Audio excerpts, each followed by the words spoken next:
Good evening, everybody. Welcome to South Coast Marketing Group. We are live tonight with our virtual Q&A. Tonight we have a unique show. It's a special show from our normal show where we talk about COVID businesses and what's happened with them. Tonight we're talking with the Friends of Ned's Point Lighthouse. Great story with them, great history. The Lighthouse has been around for over 175 years, but now the Lighthouse needs our help. So we're going to talk to a bunch of people from Friends of Ned's Point Lighthouse tonight. We're going to talk to them and see exactly what's happening with the Lighthouse, what we can do to help, and where it's going next. So stay tuned. We're here with virtual Q&A.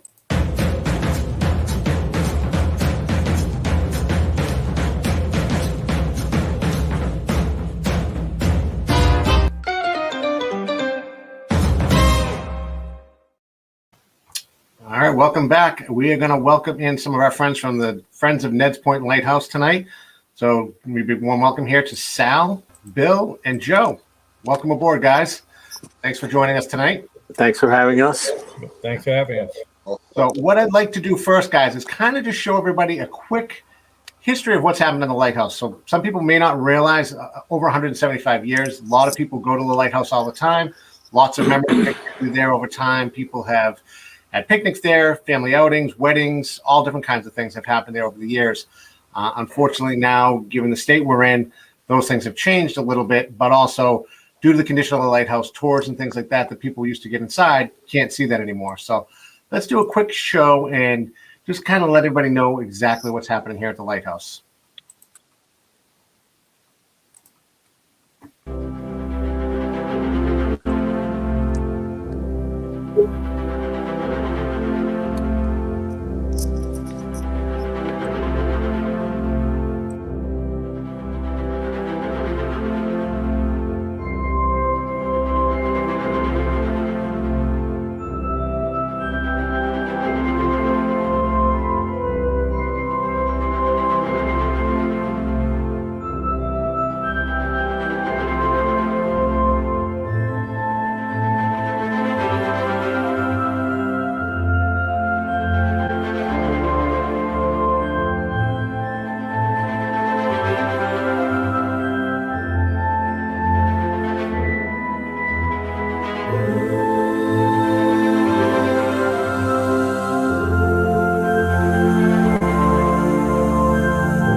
So as you can see, lots of damage inside of the lighthouse that we need to get taken care of and get it fixed to come back. So lots of things we want to do here tonight. We want to talk about what's happening. And as we go through the show tonight, love everybody to make a comment. Let us know you're here.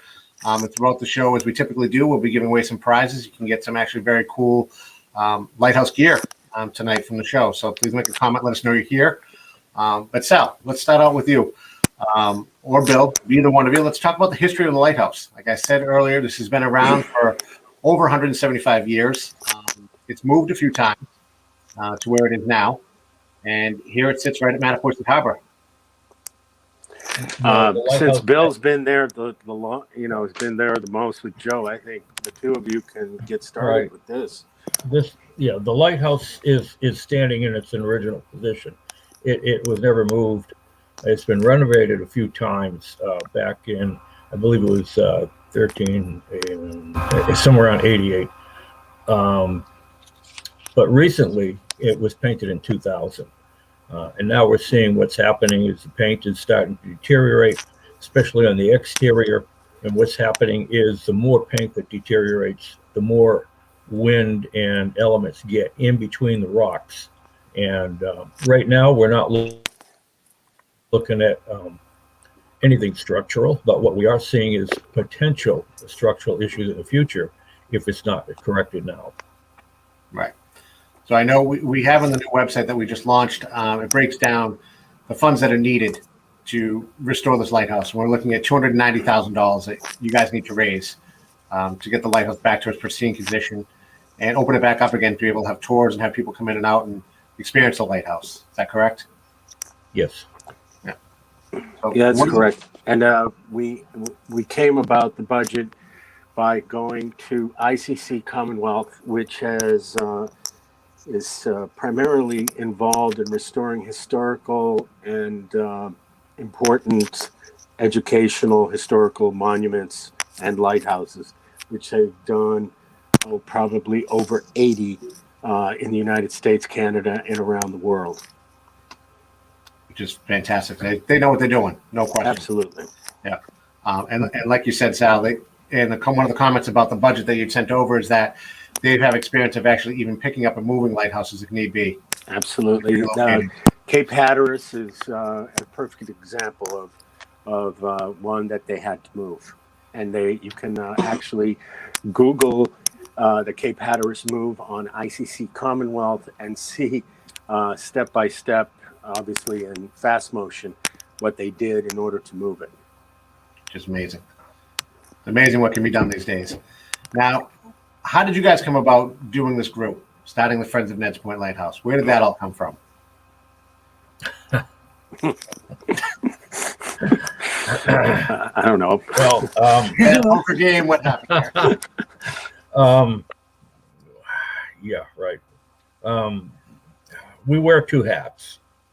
All four of us are in the Coast Guard Auxiliary, the same flotilla that takes care of the lighthouse. And believe it or not, we're the same four. There's another gentleman usually with us that does tours. And we're the ones that have primarily done the tours for the past 2 years. The last year not accepted because of the COVID-19 thing. Anyways, we were told by the Coast Guard back in 2019 to stop tours because of the lead paint problems. The Coast Guard has done some testing. A lot of their facilities, housing, and base buildings have a lead issue. So they're dealing with that. And once we stop the tours, it's like, wow, what do we do now? I mean, we were so excited because we were open 3 to 4 days a week. We had a celebration for Halloween there. We had a treasure chest inside the doorway. We had smoke rolling out. We had 2 pirates guarding the treasure chest, so the kids had to come in. It was a hoot. It was great. It was fantastic. And then we had Santa Claus there on Christmas, and Joe DeWicki right there. He was our Santa Claus. He was also the other pirate. And with our Christmas tree, and we had caroling. We had a little campfire out there, a little portable propane, and we had beverages for the adults and the kids, candy canes, of course. So, once all this stopped, and we got to meet so many people doing the tours, it was absolutely fantastic. We met people locally that had said, people that were probably at my age, and they'd say, "We've never been up here. We've never seen it open." And so we were really kind of like shattered. We were told we couldn't do tours anymore. And then, of course, COVID-19 came along. Right now, we realize that the Coast Guard has no money for this. They said that they're looking at 5 years down the road before they can even think about the lighthouses. I don't think Ned's Point Lighthouse really can. At the end of 5 years, we're going to be looking at a lot more. So it needs to be done soon. All the work that Friends of Ned's Point Lighthouse does through contractors, we're using contractors that have worked with the Coast Guard in the past. So there's a familiarity and a knowledge of how they're supposed to do things according to the Coast Guard. Right now, we haven't done anything major. The lock was repaired because somebody tried to break in. And the Friends of Ned's Lighthouse secured a welder to come in and make up a new fixture for the lock. No breach was ever made. And all that funding came from donations. So going further now, we're looking at getting the lead room, the lamp room, de-leaded. And once that's de-leaded, we will be able to start tours once COVID-19 gives us the okay to go up there. We did have a company come in and test for lead. Right now, that's the only place that has lead, according to this survey. And this company has done lead testing for the Coast Guard, including lighthouses for the Coast Guard in the past. That's just the light tower then that has the lead in it right now? Pardon? Just the light room that has the lead in it right now? According to this survey, yes. Yeah, she came in with a not even a Home Depot test. This was a $35,000 gun. And she basically shot at the outer surface, the inner surface. We were worried that there could be more. Also on the outer part that could have fallen off into the soil, which could have been a problem also.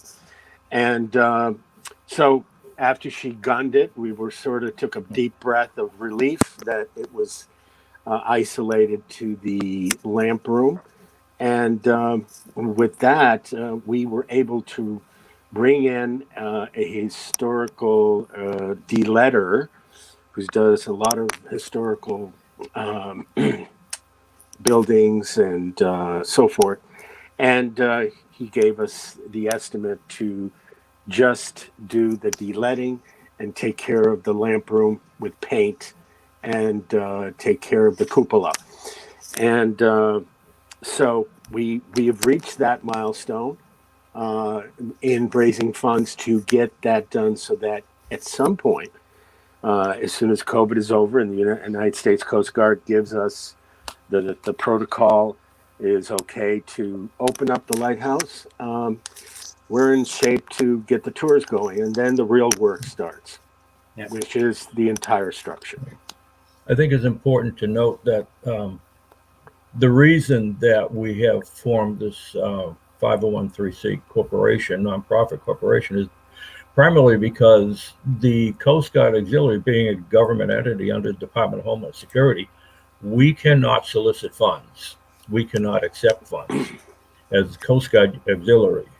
So how do we get money? Because the Coast Guard doesn't have it.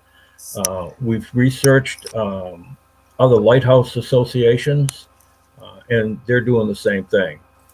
They're forming or they have a nonprofit organization, and they're supplying money to contractors. There is no funds that goes to the Coast Guard, no funds that go to the auxiliary. The funding is strictly to the contractors who go in, do the approved work, and is nice. Is a clean separation between the two organizations.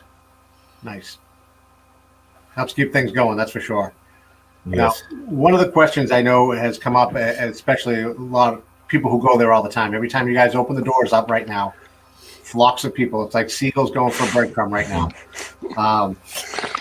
One of the things I know we've seen is, and I did it with my son a few weeks ago. We were there, and I said, just watch this as an experiment. Count how many people you see in the next 10 minutes go to the door. And you guys were taking the Christmas lights down up off of the gallery, and it was unbelievable. I think we counted 25 people had gone to the door in 10 minutes. To see if they could get in. What do you think is going to be the response when the tours do start back up again? Yeah, it'll be phenomenal. It'll be phenomenal.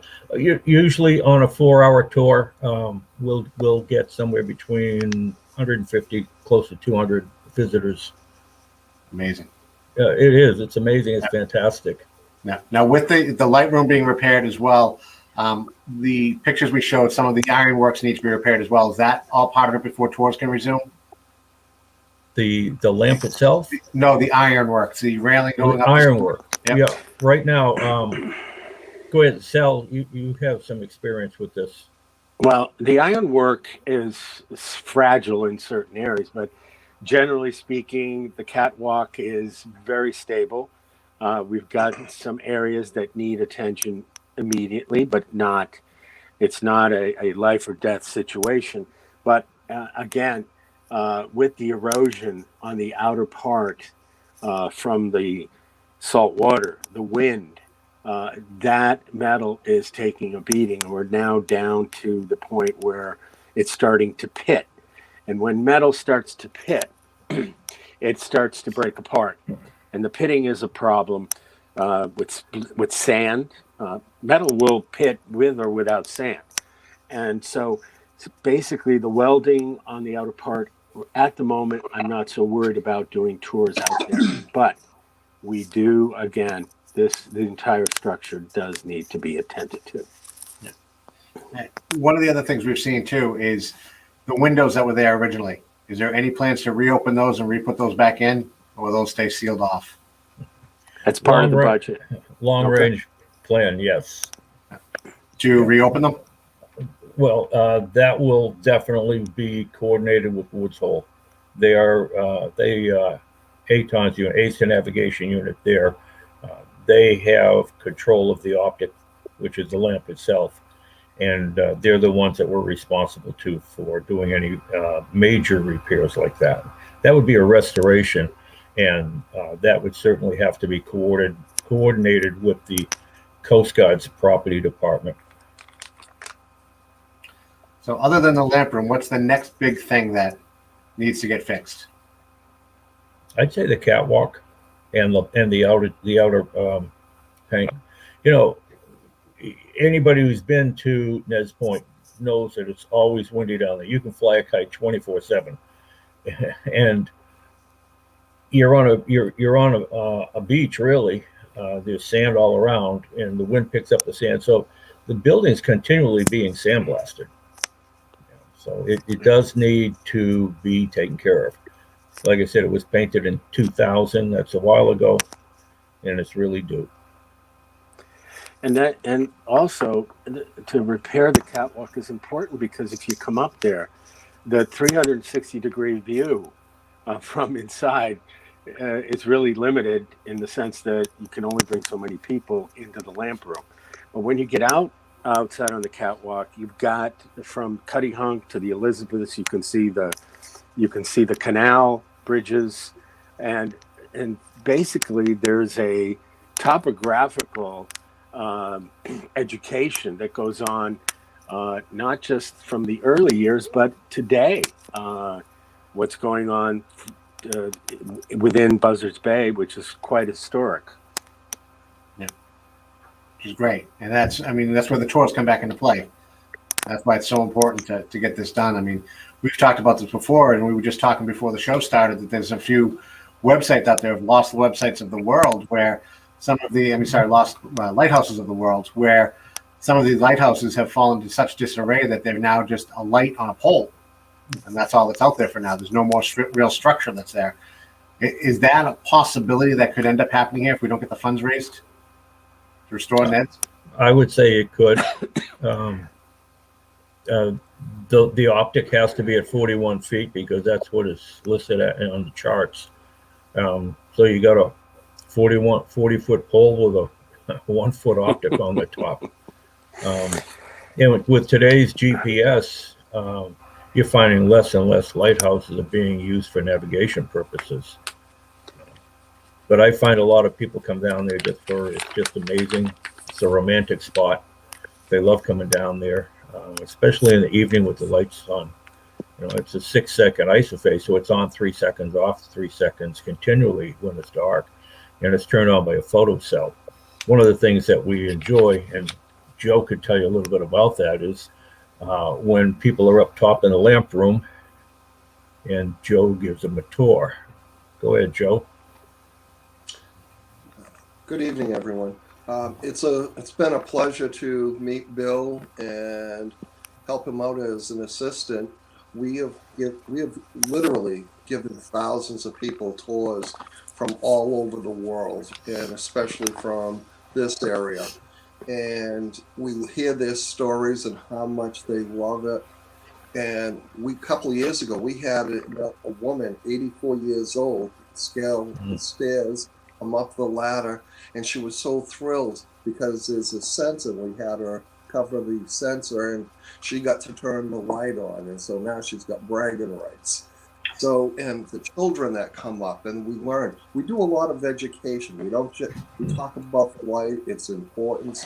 There's a 12-mile visibility from up in the light room and out on the rail, and it's set up specifically for that, so the light doesn't shine over the islands. They can see it when they're in Buzzards Bay. And it's been a pleasure to me. I'm a justice of the peace. I've done many weddings there. In fact, this year on January 1st, I did one 11 o'clock in the morning for a military couple outside. We were on the west side because of the way the wind was blowing to stay in the sun and out of the wind. But it's such a beautiful location. Any weekend you go down there, you'll see weddings taking place. You'll see different solemn ceremonies taking place. If you read some of the bricks around Veterans Park, that they're memorials to people, benches, they just come to reflect. It's a place of love and beauty.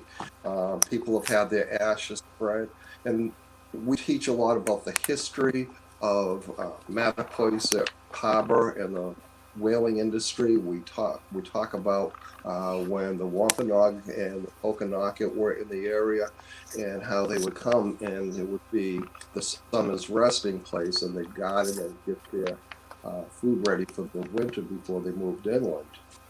And so there's so much history, and it's so exciting to be able to share that and listen to the kids, teach them, and the adults, they learn a lot, but the stories they tell us and share. Sal's heard some pretty good stories and has had some communications when they've made donations, and it's amazing. This goes on for generations, and so we can't wait to get back to doing our tours again. And so our program right now is get the lead out. And right now we have flyers being printed. I spoke to the printer the other day. They should be available this week, and we'll have them around the community, which will share some of the history and how to contact us to make a donation. But it's been, the job chose me. I didn't choose the job. Right now, and Jane was with the Lighthouse many years before I took over. I took over in 2018 from Bert and Betty Turrio. They were 2 of 7 people that petitioned for the adoption for the Coast Guard Auxiliary. And that was a fantastic thing. Bert passed away a few years ago, and his wife Betty just passed this year. But they did so much for the Lighthouse. They loved it, and Jane spent a lot of time with them because she was there with that before we merged. Our flotilla 6-3 merged with 6-7, and we retained the designation of 6-3 as the oldest functioning flotilla in the United States. But certainly Jane was with Bert and Betty many times, so maybe she can tell us a few things about Bert and Betty. Bert and Betty were the greatest people that you'd want to meet, and they were so interested in the lighthouse. That was their life. They really, really loved the lighthouse. And we would give tours, and I've been giving tours maybe about 30 years now. And it's a joy. It's a really, a real joy to see the faces of people that come to see the lighthouse. It's just, a beautiful thing to see, and especially the children. They really enjoy it. So yeah, I really enjoy doing that. I mean, I think all of us can say that any given day of the week, any given time you go down there, there's somebody there, always. Always. Just a point of interest, that when we're talking tours, that's for the auxiliary. The auxiliarists do the tours. Friends of Ned's have no authority or position in the lighthouse. We are a sole organization for the purpose of just gaining money or funding to contractors to get this work done. So when we're talking about tours, just for the listener's point of view, when we're doing a tour, we're in a Coast Guard auxiliary uniform, and we don't talk Friends of Ned's. We're strictly there as auxiliarists, and we do our very best to make sure that there's no crossing the lines. You will not see us asking for donations in a uniform, ever. Good point. So we touched upon, you guys have heard stories of past histories, things like that. Sal, I know you were mentioning earlier stamps that people want to get about the lighthouse. Talk a little bit about that. What's that all about? Well, I didn't know about the stamps until I was up on the catwalk, and somebody came up to me and said, I gave me $2 and said, could I have a stamp? And I had no idea what she was talking about. So I asked Bill. Bill said, well, we haven't had a stamp in a long time. From what I understood after that, I learned that there is actually a passport, just like you would travel overseas, where you would visit different countries and get the stamp, your passport stamp. So there is one for the lighthouses, and many, many people who visit them go and donate $2 usually for the stamp, and they have these stamps for the lighthouse. Now we proceeded forward to get a new stamp made because the old one fell apart, from my understanding. And now that it is available, the United States Lighthouse Association has put it on their website, and I'm getting letters from people wanting to have a stamp sent to them. They send me a little index card, and they actually cut it out and put it in their passport.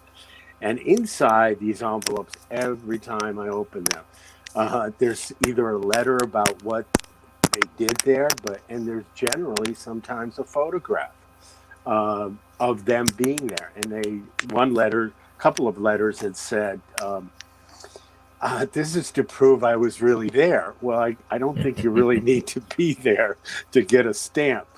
And so it is, and some of these photos are old. One of them was this woman on a Hinckley boat going by the lighthouse in the 1950s. So these are some of the things we're going to put on the website, on Facebook, just to show the history of what's been going on at Ned's Point. So the passport and the stamp will be available in the website store very, very soon. One of the things we too want to encourage our listeners and viewers to do is any pictures and histories and things like that you have of the lighthouse, please feel free to post those on the Facebook page, Friends of Ned's Point Lighthouse. Share them with the world. Let people know your history, that you're there. Maybe it's family reunions you've had there, family picnics in the summertime, weddings, bar mitzvahs, whatever you've done there. Show it. Show the world. Show how proud you were to be at Ned's Lighthouse. I know my dad went there years ago. He bought a 48 Studebaker, was so proud of it. And he went and actually had professional pictures taken of it with the lighthouse in the background. because they just love the lighthouses and thought it was a great tie to put them both together, and they came out great.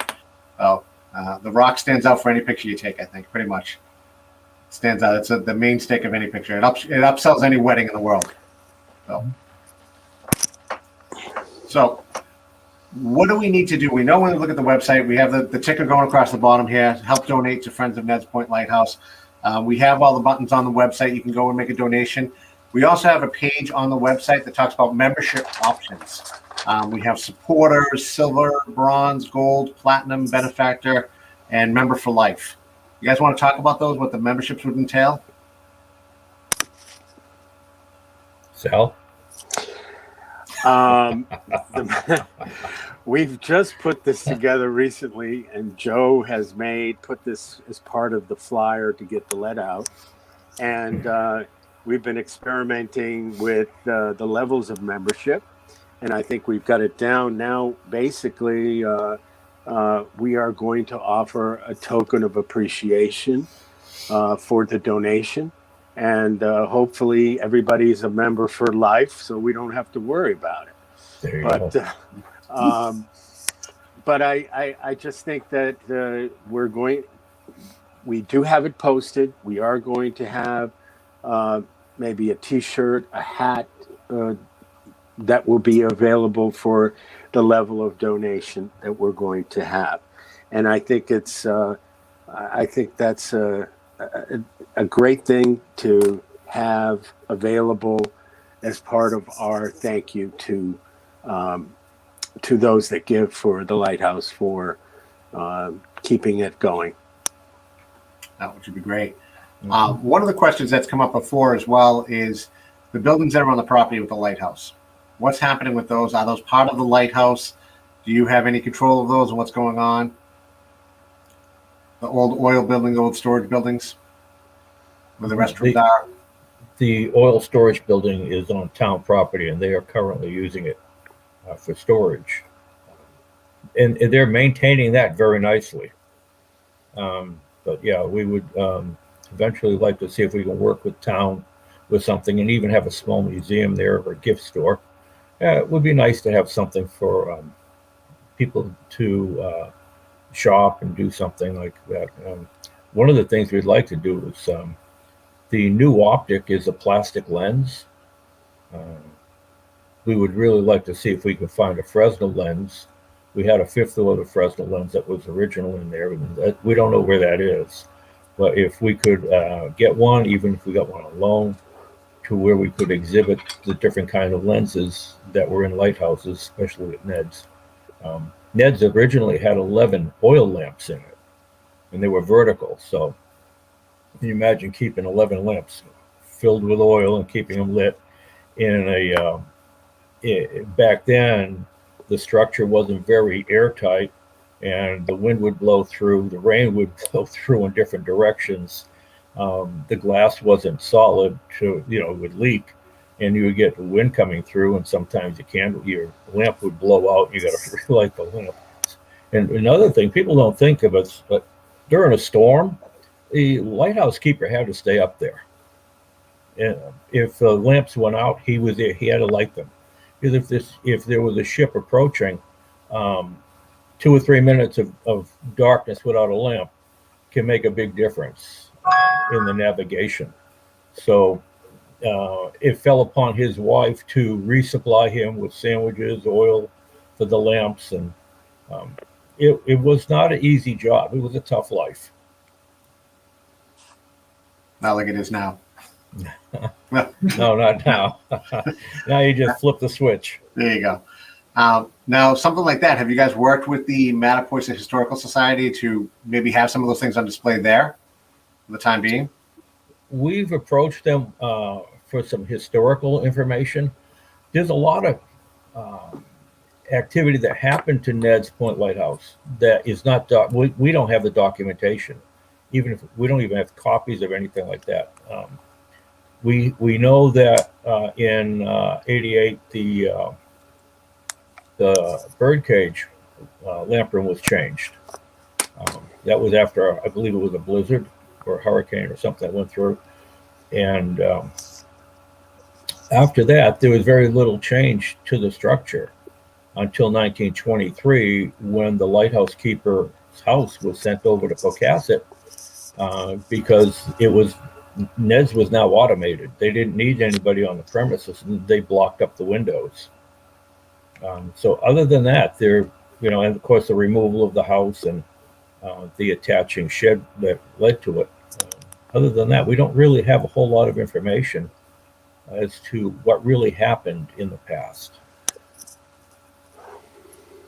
It'd be interesting. So if people out in the town or your listeners have information or any kind of records, like I said, we've been in touch with the Mattapoisett Historical Society, and there's not a whole lot there. We find more information. My daughter's been doing a lot of work looking at different news articles from different papers all over New Bedford, Fall River, all in the general area, trying to find articles on Ned's Point Lighthouse. But like I said, as far as documentation or what happened in between the times that we know of, there's no information available to us. We'd like to have that. So it's a great call for anybody who has anything that knows.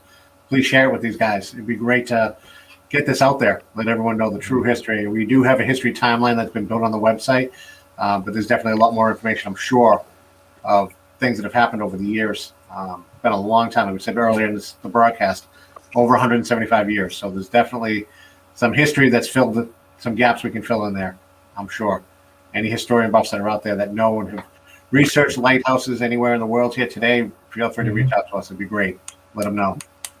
Thank you. Yeah. And again, pictures, anything you guys have. We see them on Facebook all the time. Everybody goes down, they take a sunrise, they take a sunset. They take constant pictures up there. Share them on our Facebook page. That's what we're here for, guys. The Friends of Ned Point Lighthouse. Get it out there, let people know, let people see your work. Let's see the beauty that you've taken there. It's fantastic, and definitely people are interested in seeing it. So I want to get back to the fundraising portion of why we're here tonight, is to try and raise some funds for restoring the lighthouse and getting it back up there. If you're able to get the funds in place, realistically, do you think possibly the summer work could begin? Very, very possible. Once we get the let out, which is it's there, it's doable. It wouldn't take that long to do it. It's done by a contractor, and he's got all the certificates in place to do this kind of work, and he's done the work for the Coast Guard in the past. So once it's done and COVID restrictions start to loosen up, we'll definitely be open. We usually post the schedule on the door, and we put it in the Sipican paper, the Wareham Weekly, and the Wanderer. And of course, it's going to be on our website and probably on our Facebook page too. So, we'll be open as soon as we can. We'd love to get those doors open. As auxiliaries, we go by and we check on it often. We take a walk up, take a look at the lamp, make sure everything's functioning, make sure the windows are solid, no leaks or anything. Once the doors open, it's incredible. There's always people waiting. When we come down, it's like, hey, can we go in? Can we go in? It's like, no, I'll let them, here, step in the door where you can look, but you can't go up. None of the people that were, well, let me explain it this way. I was in the lamp room and cleaning the lighthouse for 2 years prior to the Coast Guard issuing the lead, stopping the tours because of the lead issue. As soon as they announced that, I asked my primary care physician to test me for lead. I had no lead exposure, so we're pretty confident and safe that the lead was not airborne to the point where it was contaminating anybody. It's just time needs to be done. Yep. We had two options. We could paint over it, scrape and sand and paint over it. That would be an easy fix. and it would be faster. We decided that in the future, we don't want to see this revisited. So we're going to get, as Joe said, get the lead out now. Which is a great saying. Perfect. So what, I guess the bigger question I'd have is, as being up in the light tower with you guys and different things like that, how concerning is it to people when they first climb the stairs, the 32 stairs to get up to the ladder, when they see that ladder and realize how to get up into the light tower? What is their reactions you guys have seen during the tours? We prepare them. Those of us when we're down below. I never got prepared. Well, actually, you know what? We've had people that like, okay, I can't do this. I need to go back down. But we control the amount of people going up and down. We understand that sometimes people get up there and they look at the ladder. It's narrow. It's an 8-foot ladder, and it's pretty much vertical. And at that point, okay, there's maybe 1 or 2 people that are with them, and at that point they all turn around and come back down. And then if some of them want to go back up, absolutely no problem. But we're very understanding. There is a height limit for children, 4 feet, and they have to be 10 years old at minimum to go out on the catwalk. So there are some restrictions there. Joe? To add into that, we keep a person in the light room. So as they ascend the ladder, we'll give them instructions. I was a captain on the fire department. I was also an OSHA instructor over at the nuclear power plant. So I call out the instructions very specifically. Reach up with your right hand, grab this, grab that. Keep 2 feet in one hand or 2 hands and 1 foot in contact with the ladder. So we give them training as they're actually doing it. And when they go to descend the ladder, we also give them very specific instructions. We're very careful. They just don't come off that ladder into the room by themselves. We're very cautious for safety.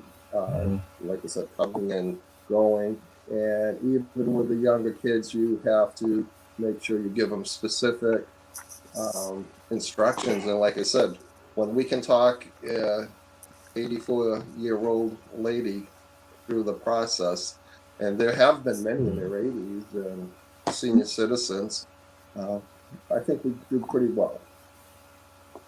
You do a good job up there. And yes, there's always 2 auxiliaries on duty before anybody goes up. Prior to them going up, there's an inspection always. We check everything, make sure everything's proper. And then we let them in, and believe me, they line up fast. Obviously, I'm sure weather plays a factor into letting people in and out of there as well. Yeah. Surprisingly, well, we do keep a log, and we're required by the Coast Guard to advise them how many people are visiting. And there are some pretty famous names that are in that log. And sometimes we don't realize who they are until they're gone, and we're looking at, wow, look at this. Did you know that person was here? No, I didn't. Neat. But it's neat stuff. Can you share any of those names?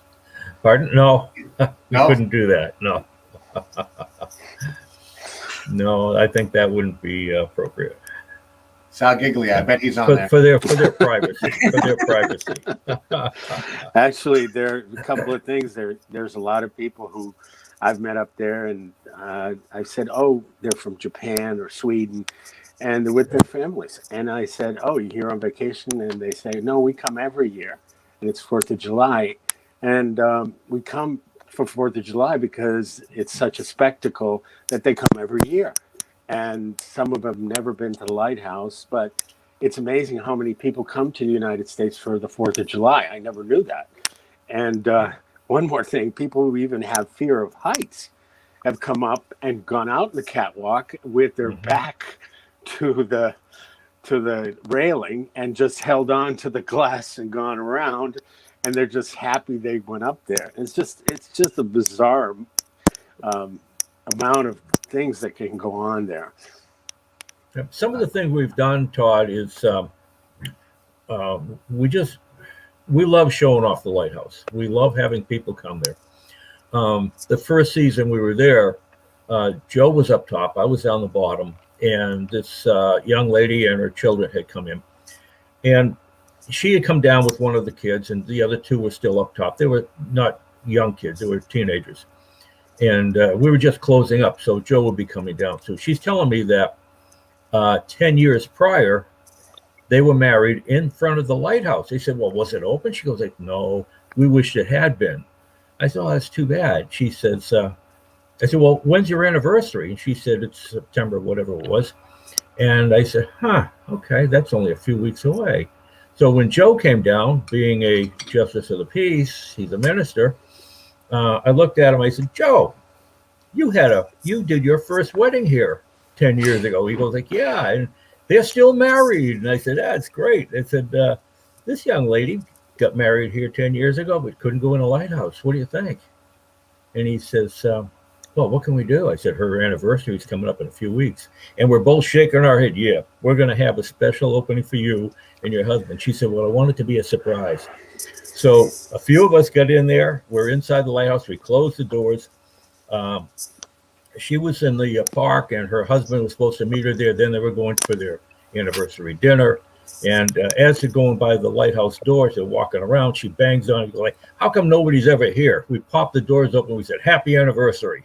And the husband's face was like, oh my gosh, and we gave him a tour. We got him up top, and which is great. There were three of us there. Jane was there. We had a blast. This is the stuff that we love doing. We want people to come enjoy it. We want them to learn about navigation, why it was so important for the lighthouse, what it meant to the area. It was a bustling metropolis back then, between the boat building, the fishing, and the lumber industry out of Rochester. It was phenomenal. It was a very busy port. Plus the fact that lighthouses are kind of like I said, they're romantic. Everybody kind of likes a lighthouse, but they sure as heck, if they knew the truth, wouldn't want to live with one and work one. In the old days, it was hard. Yeah. So we just got a message that just came in. I think this put a smile on everybody's face here. I'm going to show it on the screen. Corey Lorenko from On the Go Mattapoisett wants to donate $250 tonight to the cause. Fantastic, Corey. Thank you so much. Thank you, Corey. Thank Corey. It's a great thing to have. So, folks, if you're listening, please click on the website, make a donation tonight, help get this cause, as we said all night, get the let out, get the tours back going again, relive your memories, get your wedding memories up there, family, childhood memories, build them now. They last a long time. There's no question. I've actually told both my boys, as they were infants, I used to take them down. I had to take them for a car ride to put them to sleep. And what did I do every day? I grabbed a coffee and I went down to Ned's Point. And I sat and watched the water at Ned's Point in the background. And they slept for 45 minutes to an hour. It was the best day of my life. It was perfect. So, many characteristics do for lots of things. I mean, you see people there all the time. Like you said, Bill, you can fly a kite constantly. It's one place in town, you can always get a kite flying any given day. It's perfect for it. Yeah. It's one of the cleanest parks around. It is Yes. very neat. I'd like to add, we take thousands of pictures. When people come up there, we'll say, would you like us to take your picture, so that the families can get it all together, and they'll use the backdrop of the harbor or through the light. We'll assist anybody, so everybody gets to be in the picture. Also, I'd like to do a big shout out to especially Mel down at Town Hall. She's getting ready to retire, but she makes sure those bathrooms are spotlessly clean there. The park is immaculate. We get comments all the time how pristine. Barry Denham keeps that park top notch. There's trash barrels, everything's there. And Town Hall, they literally in the summer, they tell me they get hundreds of calls, people coming from out of town. When's the lighthouse going to be open so we can get a tour? So if you can help us get the let out, we'll get you inside and get you on a tour. Yep, things are lightening up, folks, so we can get people back in again, social distance with masks and all that. We can get you back in the lighthouse. Let's do it sooner than later. Let's make this year the year 2021. Let's do it. Well, ladies and gentlemen, I want to thank you so much tonight. It's been a pleasure. You guys, hope you had a lot of fun. It was great learning about the lighthouse and some of the stories. And again, please go to Friends of Ned's Point Lighthouse on Facebook and share your memories, share your stories, share your pictures, and as well visit the website, friendsofnedspointlighthouse.com, to make a donation or become a member. We have multiple options available for you in there. Learn a little bit about the history, and you can see in detail the work that needs to be done. We have some great gallery pictures in there showing exactly what's needed to be done to help get the lights out. And have at it. I appreciate it, guys. Thank you so much. And everyone have a great St. Patrick's Day tomorrow. Be well, be safe, and maybe your leprechaun will visit you tonight. Except you, Sal. We know they're not coming to you. I got my green on, not orange. There you go. All right. Well, Be thank well, you, everyone. Todd. Thank you Thanks, guys Todd. so Great much. job. Thank you. Thank you. Appreciate it. Take care. Hi, Jane. Good night. So again, thank you everybody for tuning in. I appreciate it. It's been a great show as always. We want to thank the Friends of Ned's Point Lighthouse. And again, please visit the website, make a donation, help them out in any way you can, and please share your memories on the Facebook page. It's a great organization, great charity, and it's something that needs to be done. It's part of the South Coast. It's part of Mattapoisett. If you sail or boat on Buzzards Bay, you know how important Ned's Point is. So please, we can't ask it enough. And thank you so much, and we'll see you again next week. Take care. South Coast Marketing Group is a full-service marketing agency located in Mattapoisett, offering marketing services such as website development, social media management, search engine optimization, pay-per-click advertising, logo and graphic design, print services, and anything marketing. You do your business, we do the rest. Call us today and let's start planning.